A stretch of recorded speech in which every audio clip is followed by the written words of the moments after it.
मेहरबान जी, good afternoon, festive greetings. बताइए, आज क्या कुछ ट्रेंड रिवर्सल टाइप का लग रहा है मार्केट को देखकर? नहीं, ऑन द होल अनुज मैं कहूँगा कि लोग परेशान डेफिनेटली हो गए कि लास्ट एक साल में हम लोग ने जो लेवल देखा था वो लेवल क्रॉस नहीं हो रहा है। मैंने पिछले 30 साल में बाजार में काफ़ी सारे फॉल देखे हैं और मैं कहूँगा ये जो अभी जो हो रहा है पिछले एक साल में, आई थिंक वो फॉल है ही नहीं, because market is moving in a narrow range. तो आप इसे करेक्शन कर सकते हो, टाइम बाउंड करेक्शन कह सकते हो, आप कह सकते हो कि कंसोलिडेशन है। द कंप्लेंट है कि फ्रस्ट्रेशन हो रहा है कि बाजार कुछ कर नहीं रहा है और उसके मूल कारण था कॉर्पोरेट अर्निंग्स।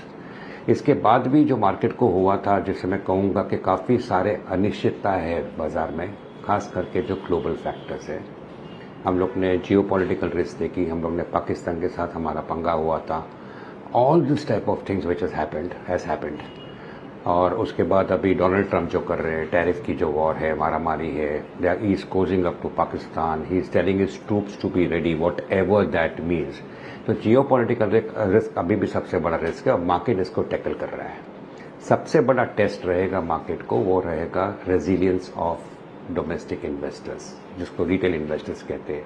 प्लीज एक्सेप्ट करते हो कि मार्केट में पिछले 20 साल में एफआई की एक्सपोजर इंडियन मार्केट्स में सबसे लोएस्ट है और ट्रेडिंग पोजीशन जिसे कहते हैं शॉर्ट पोजीशन सबसे हाईएस्ट है। डिस्पाइट दैट, अगर हम लोग 5% नीचे है टॉप से, जो 12 महीने में हुआ है, तो why should we be complaining? The point is, मुझे लगता है कि market is on its course for a good time in the days ahead. अब एक दो सीजन का क्वार्टरली रिजल्ट्स अच्छे आएंगे, कॉर्पोरेट रिजल्ट्स अच्छे आएंगे, मार्केट्स विल टर्न। रही बात सितंबर की, expectations are not very high. Public जानती है कि अगस्त 15 और सितंबर 22 जो जीएसटी कट अनाउंस हुआ था, जो इम्प्लीमेंट हुआ था, उसमें जो 35-40 दिन थे उसमें एक्टिविटी थोड़ी लल थी। तो market will take the numbers well and understand कि going ahead numbers will improve. और मेरा पर्सनल मानना है, मैं काफ़ी कॉन्फिडेंस से कह सकता हूँ कि 7 और 8 out of 10 corporates will come up with improved commentary post their quarterly two results. So I'm just waiting for corporate results to show some improvement, if not September and December quarter. और ये short position है, overall market under leveraged है. Let's accept that point also. I will not rule out a decent up move coming, maybe after some further consolidation. मेहरबान जी, नमस्कार। मेरी तरफ से आपको और सीएनबी सेवास परिवार की तरफ से आपको दशहरे की, नवमी की शुभकामनाएं। ये जैसे आपने जो बात बोली कि नॉट एग्जैक्टली सितंबर, या थैंक्स सर। इनफैक्ट दिसंबर ऑनवर्ड्स शायद उस क्वार्टर की जब नंबर्स की रिपोर्टिंग होगी तो शायद बाजार हाथों हाथते वो नंबर्स अच्छे होंगे। आपका गेस वर्क क्या होता है, क्या कह रहा है सर? कौन से स्पेस में आपको लगता है कि अर्निंग्स फिर भी अच्छी होंगी, जहाँ पे थोड़ा सा प्रीएम्प्ट करके आपको बाइंग करनी चाहिए? तो वीरेंद्र जी, सबसे इम्पॉर्टेंट बात हमें ध्यान रखना चाहिए कि मार्केट थोड़ा सा पोलराइज्ड हो गया है। ये मेरे को और आपको और अनुज जी को और किसी और को कहने की ज़रूरत नहीं। मार्केट समझता है कि एक्सपोर्ट ओरिएंटेड सेक्टर्स को थोड़ा तकलीफ है।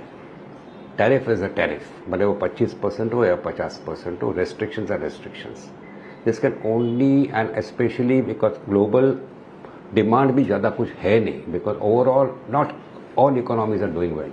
So now the focus is on the domestic oriented sectors.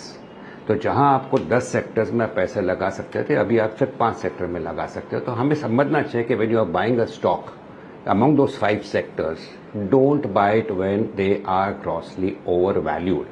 और अभी वो प्रॉब्लम इतना ज़्यादा नहीं है।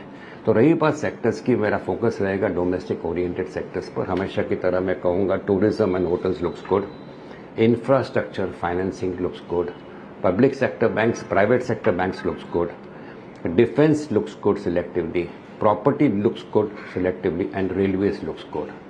Apart from that, capital goods भी अगर selectively purchase करो आप, तो I think there is opportunity and money to be made. Let's understand one thing, infrastructure spend is going to increase.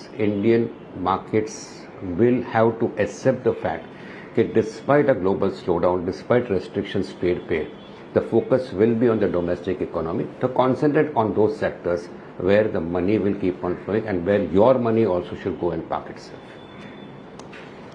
Okay Irani ji, good afternoon. बहुत सारे स्पेसेस बताए आपने जहां पे आपको दमखम नज़र आ रहा है आने वाले क्वार्टर्स में, लेकिन बैंकिंग स्पेस को लेकर मेरा सवाल है। आरबीआई पॉलिसी आ जाए, आपने देखा आरबीआई पॉलिसी को सुना होगा, और बैंकिंग और एनबीएफसीज को लेकर जो बड़े ऐलान हुए हैं उसके बाद एक अच्छी खासी रैली भी।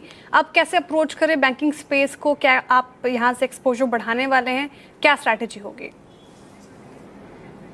जैसे मैंने कहा कि I think this will be one of the most favoured sectors, हमें समझना चाहिए। और ये जो भी आरबीआई की पॉलिसी आई है, it has done no damage to the market. In fact it has propped up sentiment a little bit, क्योंकि जो डॉविस स्टैंस एक्सेप्ट किया है, I think consistently the present RBI governor has come out with policies which has soothed the market sentiment, and market sentiment has been a little positive today for that. Number one, dovish stance has helped. Number 2, जो steps लिए गए हैं ई financing norms को ease करने के लिए, साथ में रिलैक्सेशन किया है रूल्स में about financing, all this is definitely positive. रही बात पब्लिक सेक्टर और प्राइवेट सेक्टर बैंक्स की, आई थिंक एक्सेप्ट कर दो कि पिछले 2-3-4 महीने में प्राइवेट सेक्टर बैंक्स के स्टॉक्स ने कुछ नहीं किया था, और पिछले 15-20 दिन में PSU banks again started going up. तो पीएसयू बैंक्स में थोड़ा सा, मैं नहीं कहूँगा रुकावट आएगी, but I think private sector banks जो थोड़े से पीछे हो गए थे वो थोड़े से आगे, थोड़े से जल्दी से चलेंगे। और जो आज हो रहा है, I think infrastructure finance names also are doing well because of the lending norms being relaxed. I think public issues के लिए भी थोड़ी सी छूट छाट की है against for lending purpose. All this augurs very well. So I am continuing to be very positive. जो मैं हमेशा कहते आ रहा हूँ कि मुझे बैंकिंग स्पेस पसंद है। बैंकिंग के साथ मैं भी इंफ्रास्ट्रक्चर फाइनेंस और पावर फाइनेंस कंपनीज को भी ऐड करूंगा, and I think they will possibly lead the market in the days to come. Okay Meherban ji, auto stocks में आपकी नंबर 1 चॉइस क्या होगी इस समय? आई थिंक हमेशा कहते आ रहा हूँ कि M&M is my best bet. I think numbers आज जो आए आर ब्रिलियंट। मैं टीवीएस मोटर को भी पसंद करता हूँ, बजाज ऑटो को भी पसंद करता हूँ, but I would say somewhere TVS motor has always surprise. I would say उनका results have always been good, and somewhere in valuation terms it is a little expensive. M&M, I think lot of developments have happened.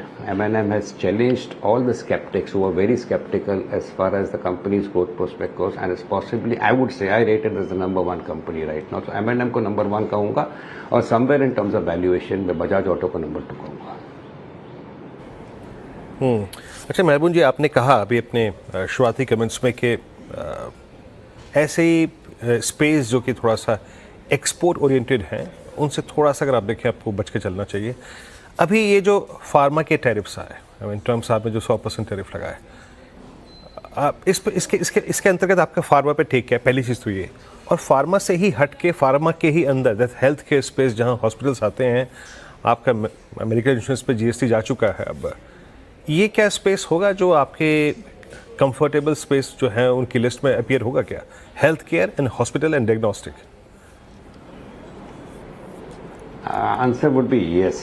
मैं कहूँगा कि ये जो branded formulations पे जो बात कर रहा है Donald Trump, I think it can affect 1 or 2 companies. Market is above us, और मार्केट अंडरस्टैंड करता है कि ऑन द होल जेनेरिक्स पे अभी तक कुछ प्रॉब्लम हुआ नहीं है। एक अनसर्टेनिटी रहेगी, but I think this is the sector which will keep on growing. So I would not say that one should stay away from pharma. I would say that any declines which keeps on happening in stock prices, one should possibly go and buy into them. मेरा top 1 or 2 sectors में नहीं है, but pharma में मेरा personal exposure भी है in certain companies, and I think there is going to be nothing basically wrong.